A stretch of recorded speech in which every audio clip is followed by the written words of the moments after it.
Halo, selamat datang. Kali ini kita akan ngobrolin sesuatu yang penting banget, yaitu gimana caranya mengubah asesmen. Bukan lagi cuma soal angka di rapor, tapi jadi alat yang super ampuh buat menciptakan pembelajaran yang benar-benar mendalam. Yuk kita mulai dari satu pertanyaan yang mungkin sering banget kita temui. Pernah nggak sih ngerasa gemes?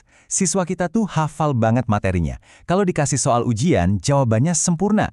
Tapi, begitu dihadapkan sama masalah di dunia nyata, mereka malah bingung. Nah, celah antara sekedar hafal dan bisa menerapkan inilah yang jadi tantangan besar kita semua. Jawabannya ternyata ada di cara kita menilai. Asesmen pembelajaran mendalam itu dirancang khusus buat menjembatani celah tadi. Nah, dalam beberapa menit ke depan, kita bakal bedah tuntas gimana sih cara kerjanya. Oke, bagian pertama. Kita perlu geser dulu cara pandang kita. Asesmen itu bukan cuma soal ngasih nilai di akhir. Ini jauh lebih dari itu. Ini adalah sebuah proses. Kalau kita lihat definisinya, kata kuncinya adalah proses. Proses mengumpulkan informasi. Jadi tujuannya bukan cuma buat ngukur hasil akhir, tapi justru untuk ngerti apa sih kebutuhan belajar siswa kita di setiap langkah perjalanan mereka. Biar asesmen kita benar-benar efektif, ada 3 pilar utama yang harus kita pegang. Yuk kita lihat satu persatu. Pertama, harus berkeadilan. Artinya adil buat semua siswa, nggak peduli latar belakang atau kondisinya. Kedua, objektif. Penilaian kita harus berdasarkan bukti dan fakta, bukan sekedar kayaknya si A lebih pintar. Dan yang paling penting, harus edukatif. Hasilnya itu harus jadi umpan balik yang membangun, baik buat kita sebagai guru, buat siswa, bahkan buat orang tua, supaya proses belajar ke depannya bisa lebih baik lagi. Oke, sekarang kita masuk ke 2 istilah yang pasti sering banget kita dengar, formatif dan sumatif. Keduanya punya peran yang beda, tapi sama-sama penting loh. Biar gampang, bayangin aja kita lagi masak. Asesmen formatif itu kayak pas kita lagi cicipin kuahnya di tengah jalan. Kurang asin nih, terus kita tambahin garam. Prosesnya diperbaiki saat itu juga. Nah, asesmen sumatif itu pas makanannya udah jadi, udah dihidangkan, terus dinilai. Wah, resepnya berhasil. Jadi yang satu buat perbaikan, yang satu buat evaluasi akhir. Nah, ini menarik banget. Kalau kita bedah lagi, asesmen formatif itu ada 2 peran. Asesmen as learning itu saat siswa merefleksikan pembelajarannya sendiri. Lalu assessment for learning itu saat kita sebagai guru menggunakan hasilnya untuk memperbaiki cara mengajar. Keduanya ini jantungnya asesmen formatif. Sementara itu, assessment of learning adalah asesmen sumatif yang kita kenal untuk mengukur pencapaian di akhir. Oke, kita udah paham prinsip dan jenisnya. Sekarang, alat tempur atau toolkit apa aja sih yang bisa kita pakai di dalam kelas? Pilihannya tuh banyak banget.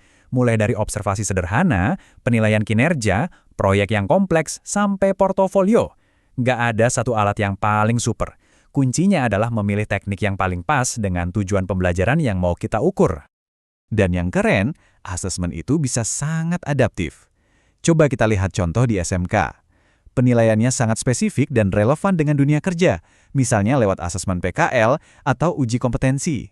Ini bukti nyata kalau asesmen yang baik itu harus nyambung sama konteks kehidupan siswa. Nah, ini dia nih jantung dari pembahasan kita.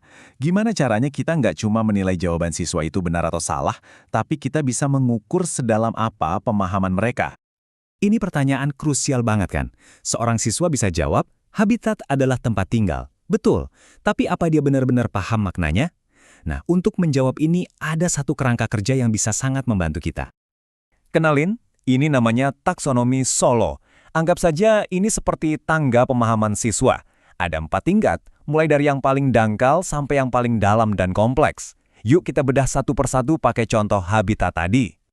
Di tingkat pertama, unit struktural, siswa baru bisa menangkap satu ide aja. Jawabannya sih nggak salah, tapi masih di permukaan banget. Tugas kita di sini adalah memancing ide tunggal itu supaya bisa berkembang lebih jauh. Naik satu tingkat ke multistruktural. Di sini siswa udah bisa nyebutin beberapa fakta, tapi fakta-fakta itu masih terpisah-pisah, belum nyambung. Ibaratnya, dia punya banyak kepingan puzzle, tapi belum tahu cara merakitnya. Nah, peran guru adalah membantu mereka mulai menghubungkan kepingan-kepingan itu.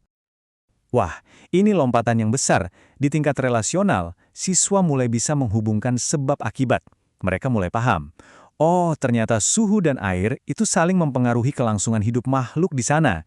Disinilah pemahaman yang mendalam itu mulai terbentuk. Dan puncaknya ada di tingkat abstrak diperluas. Siswa nggak cuma paham hubungannya, tapi mereka bisa menggeneralisasi dan menerapkan pemahaman itu ke konteks baru yang lebih luas dan abstrak, misalnya isu pelestarian alam atau perubahan iklim. Luar biasa kan? Jadi, setelah tahu semua ini, gimana cara kita memanfaatkannya untuk benar-benar mendorong siswa kita berpikir lebih dalam? Tujuannya sekarang jadi lebih jelas. Ini dia poin utamanya. Dua level teratas di taksonomi Solo tadi, relasional dan abstrak diperluas, itulah yang kita sebut Higher Order Thinking Skills atau HOTS. Jadi, setiap pertanyaan, setiap tugas, setiap proyek yang kita rancang, tujuannya harus untuk mendorong siswa naik ke dua level teratas itu. Nah, dari memahami asesmen sebagai sebuah proses, sampai menggunakan peta seperti taksonomi Solo, kita sekarang punya alat yang lebih baik untuk melihat kedalaman pemahaman siswa. Pertanyaannya sekarang untuk kita semua, apa langkah pertama yang akan Anda ambil untuk membuat asesmen di kelas Anda jadi lebih mendalam? Terima kasih banyak sudah menyimak.